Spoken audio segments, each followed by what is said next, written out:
It's that picture that was in 31 Stirling Street, and the actual picture is about so big. Right. But that is most definitely George Rebick, because the family likeness is too strong. I mean, that is my grandmother's face. I mean, yeah, the bald head, you know, the whiskers. Yeah. Yeah, absolutely. But that is most definitely an officer's uniform. Right. But this picture was also with it, and there is no doubt that that is great-grandmother. It's a detective story. Exactly. I'm the detective, and it's been so rewarding. Really? It's been frustrating, but it's also been extremely rewarding. And when I was a child, I always used to think it was a picture of Father Christmas standing with my mother. I couldn't even accept the fact it was my mother, because I think my mother was about 8 years of age at the time. But it was my grandfather's long beard, and he looked just like Father Christmas. George Rebick had a very interesting life. He was born in West Hallam. Some of my cousins say that he was going to be a ploughboy, but his father was a maltster and his grandfather was a maltster, so it's more likely that he was going to be a maltster, but he didn't want any of that. What he really wanted was to join the Navy. And as a very young boy, he ran away to Portsmouth and was very fortunate. He was returned. He then ran away a second time, and a second time he was returned. He ran away the third time, and an officer brought him back to his mother and made her promise that she would apprentice him. She promised to apprentice him, and which is what she did. He then spent 40 years in the Royal Navy. He finally retired in 1892, and his last posting was on HMS Victory, where he served for 6 months. And he served aboard the Victory as Chief Petty Officer, and from there he retired. The family think the most wonderful thing is the love story between him and my great-great-grandmother, because George sailed away from Portsmouth for 4 years, and when he came back, he found Helen Eliza waiting on the quay with a 3-year-old son he didn't know he had. She had moved herself to Portsmouth, found a house, made a home, and was waiting for him to return. And they were married within, I think it was 3 weeks of his return. One branch of the family thinks it is the skeleton in the cupboard that the eldest son was born out of wedlock. The rest of the family think it's a wonderful love story. Skeletons in closets nowadays are there to be taken out, aired, dusted off and displayed for all. My aunt, I said, "What the dickens is that?" And she's, "Oh, it's the orange from the Rajah's garden. I thought they'd been lost." Now, how can I throw away the orange from the Rajah's garden? And that's how old do we think? About 150 years of age. Among the souvenirs that I have of my great-grandfather is an orange. It is dark brown because it's very old. It's about 150 odd years old. And the story of the Rajah's orange, which is what my aunt told me, is that the ship's company had provided some form of service to an Indian Rajah. And he was so pleased with what they had done that he had his orchard stripped, and all the oranges in his orchard were given to the ship's company. Great-grandfather didn't eat his, or at least he didn't eat all of his. He kept this one, and I've got it now. It usually sort of happened that one brother met one of the sisters, and introduced his brother or sister to the other one's brother or sister, and it does make for a tangled, very tangled genealogy. When you've got two sisters, and their children are cousins twice over.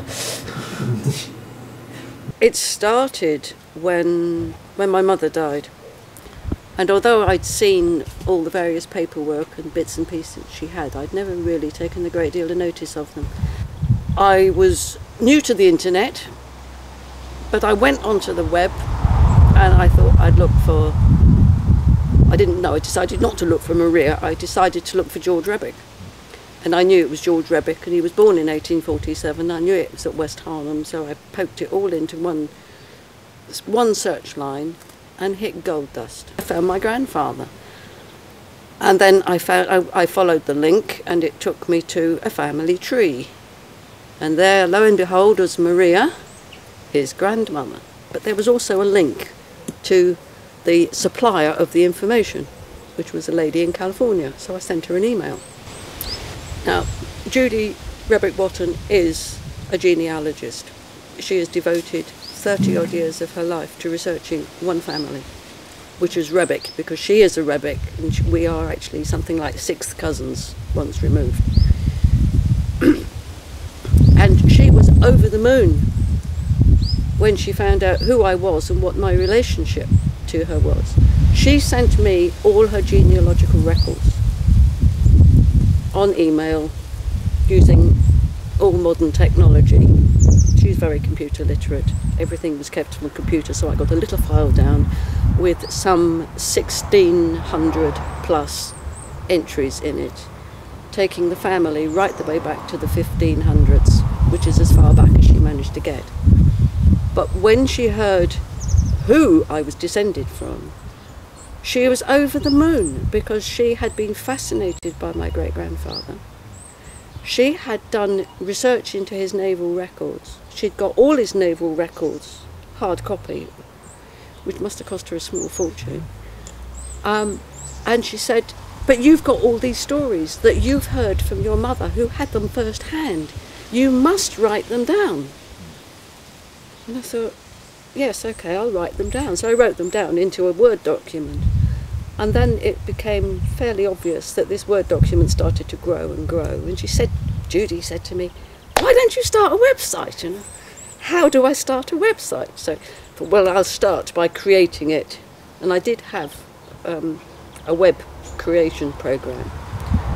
And I found it frustrating. I did manage to get some reasonable pages, and I finally worked out what it was doing and what it wasn't doing. And I got it all put together, and I thought, it's not good enough to be published. So I decided to take a web course, which was the best thing I ever did. It was 10 weeks of hard work, but oh boy, I learnt a lot. And finally I had enough confidence in what I'd created to acquire some web space, and I uploaded it. And from that point, my life changed. It's grown like Topsy. It just hasn't stopped. I don't say I get an email every week or every month, but I get 2 or 3 a year now. And my website is getting so many hits that you've only got to put Rebick in there, and I'm either at the top of the list or the second one. It varies, it changes according to. But I think I've got something like 15,000 entries on Google. It is absolutely fantastic.